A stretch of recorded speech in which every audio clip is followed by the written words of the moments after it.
Welcome to the CBS Eye on Money show. It is Thursday, February 9th, and we are here trying to take financial inquiries and make sense of them. They're your inquiries.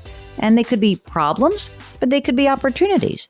And it could be that you're making a big decision in your life and you need to figure out whether your money can support that decision. Maybe it's a new job. Maybe you're worried about getting downsized because everyone's freaking out and worried that the entire economy is rolling over. I don't know if it is. I'm just saying you could be worried about that, in which case now's an excellent time to get in touch with us. Now is always a time to get in touch with us, by the way, and you can do that by going to jillonmoney.com. Click the Contact Us button. There, a form will come up. You complete the form. At the bottom of the form, there's a box. It says, would you be willing to come on the show? When you check the box, Mark Talercio, best executive producer in the world, will do the rest. Hi, Mark. How are you? I am doing well. How are you? I'm well. So this is the run-up. This is our last show before, Super Bowl weekend. Now, for the record, as a New York fan, how did you feel about the Philadelphia Eagles getting a little love from the Empire State Building? That has caused the uproar here in New York City. The Empire State Building can be illuminated in different colors. And so, sometimes they're really fun things that are going on. And it's sometimes it's a team. And after the Eagles won their conference championship, there was a little bit of a nod from the Empire State Building. And I guess it was the Eagles colors. And New York fans who, I think historically hate Philadelphia, went insane. Was this a New York Post kind of thing, like a tabloid thing that went on for a bit? Oh, yeah. It was on all the front covers. Social media was going nuts over it. Why on earth would you light the Empire State Building in the colors of a Philadelphia team? This is New York City. There are hated rivals. What are you doing? Yeah. And how did you feel about that? I did not care at all. Mainly because I'm not a diehard. I really don't care about the Giants. They win, they lose. I don't care. So it didn't impact me. I mean, if you were, wait a second, but if it were okay, the Philadelphia Flyers win the Stanley Cup, you would not be happy. No. That would bother me. So I get it. If you're a diehard Giants fan, live and die, bleed blue, I get it. I didn't care that much, but I get it also. It's sort of stupid. It's let's try to avoid unforced errors, gang. Let's try to do that. All right. So Super Bowl weekend coming up. I'm going to my sister. She got this massive new TV. I'm so psyched. And the only thing I'm scared about is she just also got a new rug. So I'm the person who jumps up and drops something, so I don't want to be that person. Hang on. I think I'm going to make sure that I sort of eat in the kitchen and watch from beyond. Okay. So right now, let's go talk to one of our fantastic listeners. It's Anna, and Anna's on the line from Minneapolis. Welcome to the program, Anna. What's going on? Hey, thanks so much for having me. Of course. What's happening? What can we do for you? Yeah, so I wrote in to ask about how to pay for a home remodel. So we have done a lot of saving, probably not in the most efficient kind of places. We already own a house, and we would like to add on to it to accommodate our family. All right. As long as we're getting a big, huge media room with where we can watch movies and Mark and I can come visit, that's fine with us. We'll figure out how to do this. So tell us a little bit about yourselves. We're both in our 30s. We've got 3 kids. We're living in a 1-bathroom house right now. So Whoa. Already that's a red light for me. We have to help you immediately. There are 5 people in a household and there's 1 bathroom. No good. How old are the kids? 4, 6, and 9. Mark, don't you feel hysterically oh my God, 3 kids, 4, 6, 9. Don't you feel like Theo's so easy? You got it easy, man. Puts things in perspective, yes. Sure does. Are you guys both working from home or are you working in offices? I'm just wondering how much of the pressure you have to bear at home. Well, I can work in the office, and I actually do choose to work in the office most of the time. How much do you earn? My base is $160. You're married, right? Yes. Spouse also works from home or in the office? Yeah, he's a general contractor, so neither. How much does he make? About. I know that fluctuates. Yeah, so I would say about 75 take home. That's great. Do you contribute to a retirement account? And if so, how much do you put in? I max out mine, and then my husband maxes out both sides of his 401k. Okay, so he's got like a solo 401k? Yeah. So you mean on your take home, you're both putting away for this year 22,500? Yeah. Wow. That is a lot, man. Fantastic. How much do you each have in retirement accounts? I think I have like 400,000. Holy crap. You're only in your 30s. This is amazing. How about him? I am not totally sure. Probably in about the same realm. Yeah. That's a lot of money for you guys. With 3 kids. With 3 kids, exactly right. I have to presume 6 and 9 are in public school. Mm-hmm. Thank God. Thank you. Thank you for that. Any money set aside for their education? We've received some money for them, but not. We've set aside like 12,000, but then we have 60,000. Are you thinking public college, or do you care about it? I mean, I hate to put words in your mouth because I don't really care. Like, whatever you want to do is what we want to do. So what are you thinking about for college? So for our oldest, I think he can actually probably get his first 2 years paid for. Why, is he a hockey player? No, we're not athletic at all. No, here in Minnesota, it's pretty common for high school students to do their last 2 years at junior college. What? I never heard of that. That's amazing. Post-secondary. So basically you do 2 years of high school and then your last 2 years are like community college and you've got 2 years in the can? Yep. I love that idea. Mark's moving to Minneapolis right now, getting Theo ready. Once you do the community college, is it sort of a pipeline into public college? It is, yeah, to kind of the flagship universities. So let's talk a little bit about the cash on hand that you have. So we did education. Tell us about the savings level that you have, like beyond the retirement, beyond education. What other money do you have floating around for this remodel? Give me non-retirement assets. What do we have? Probably 120. And that includes your emergency reserve fund also? Yeah. Okay. Yep. So what will the cost of this remodel be? Don't fall on your head, but probably 150 to 200. So you mean 200? Let's just say 200. Okay. Let's call it 200. Let's do it. Also, what is the house worth right now? 320.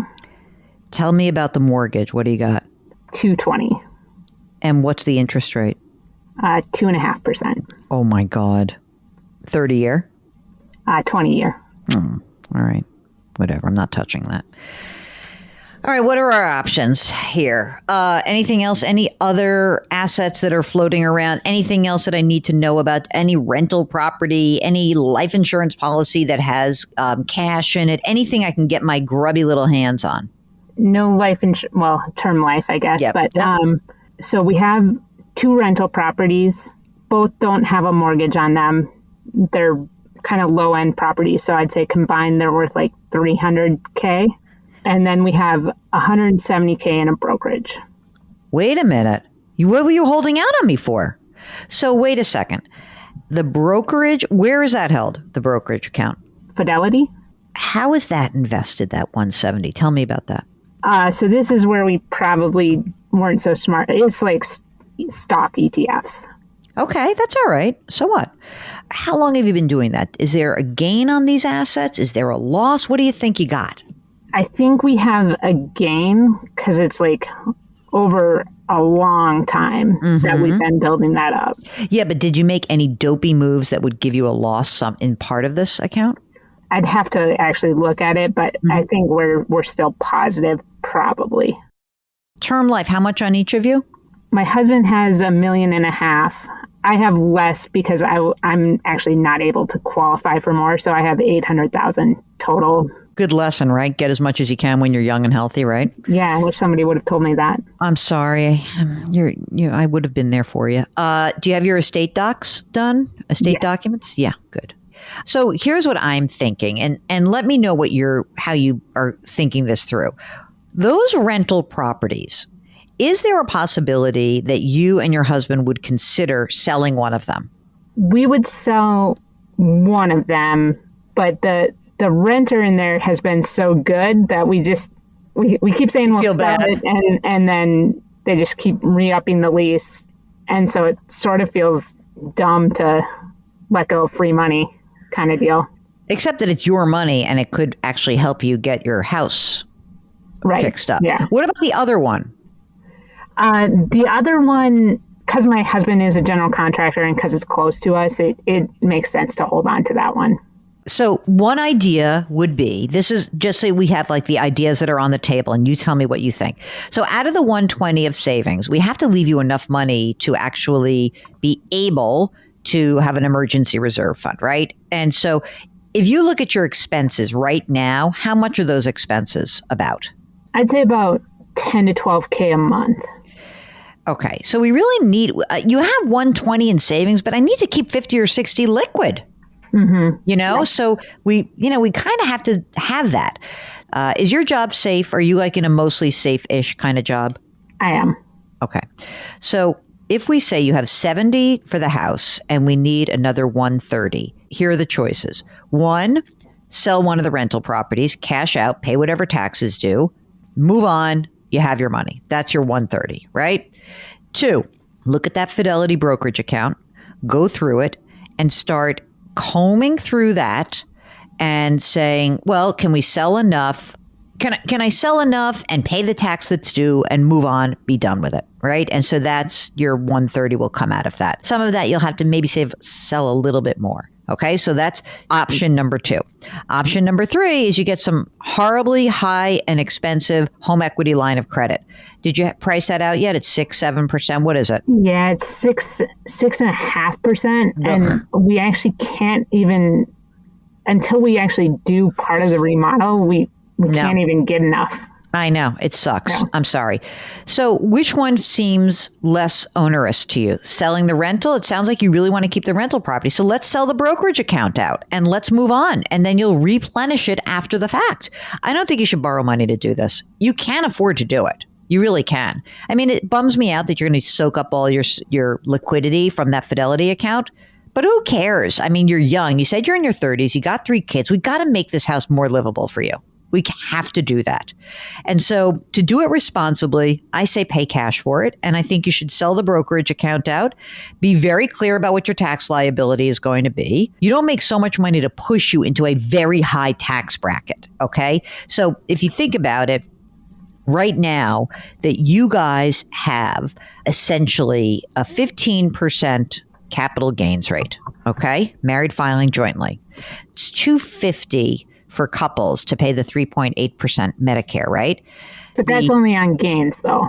Right. Exactly right. So if you say, and it would be 15% of the gain. So let's say that you say you look at this account and in that account you say, okay, we sold it for 170. Our cost basis is like 140 or 130 or even if it's 100, the $70,000 of gain gets taxed at a 15% rate. Okay.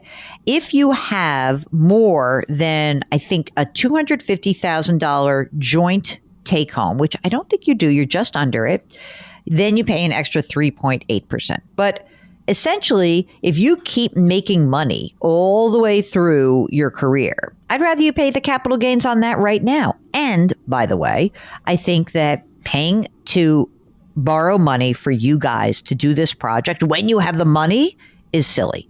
The reason why my preference is the rental is that I don't have to go through all of your liquid assets. That's why I keep coming back to it, just so you know my reasoning, right? But you guys know what you're into. Your husband's a contractor, so it's like he knows what he's doing and he has to maintain it. But if there were somebody who came around, if he said, you know what, the guy who's like, came and talked to me and said that he'd pay the wrong price for this rent. I mean, if someone wants to pay the wrong price for the rental, you should take it. You should. But if you'd rather blow out of the Fidelity account, then do that. And you're fine. And you will be fine. And you should pay for it. And that's how you should do it. Awesome. Okay. Then I have one last question on timing. Okay. Let's do it. So this is, it's a whole thing to actually get this done. Do we sell now and just have the cash sitting there? Or do we kind of when do you think this project is really going to be ready to go? The part where we need the money that's not in cash right now? Yeah. I think it's going to be a year and a half yet. You could say, I'll roll the dice on part of it. Maybe right now you sell out like 50 grand worth and pop it into an 18-month CD. All right, here's an 18-month CD. 4.6%, 5%. I would take 50 grand out right now and put it in an 18-month CD, number one. If you want to roll the dice with it, talk to your husband. See how you both feel about this. You know, obviously, there is a real risk in hanging out and waiting. I would take all the money out right now and I'd put it in a CD. I'd put it in an 18-month CD and shut up. Or maybe I do half of it now and then I in 6 months do it for a 1-year CD. That's what I would do because I'm wimpy. I'm too scared. You feel okay about this game plan? Yeah, I think, selling part now, putting it in the CD, trying to, take advantage of anything that's got some losses or at least no gains, and then evaluating again probably this time next year. I think that's good. Or even in 6 months. All right. Yeah. Thank you. This is a very helpful to just kind of have more of a firm plan than Yes. And don't forget the big media room for us. If you, like Anna, are really thinking about a renovation, you don't want to move, you want to just do the work, and you've got some plans and you got some money, you got different options, we'd love to hear from you. Go to the website, jillonmoney.com, click the Contact Us button, write us your note, let us know if you want to come on the air, and of course, we'd love to have you join us live. You can be on that website all the time with all the great content that lives there. We've got the free weekly newsletter, we've got the blog, there's appearances on TV, and you can buy the new book, The Great Money Reset, so you can check it all out at jillonmoney.com. Mark Talercio is the co-host and the executive producer. Karen Kranick is our web queen. We are distributed by Paramount Global. We drop our episodes every Tuesday and Thursday.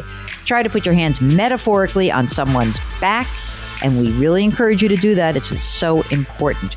Change your work, change your wealth, change your life. Thanks for listening. We'll talk to you next week.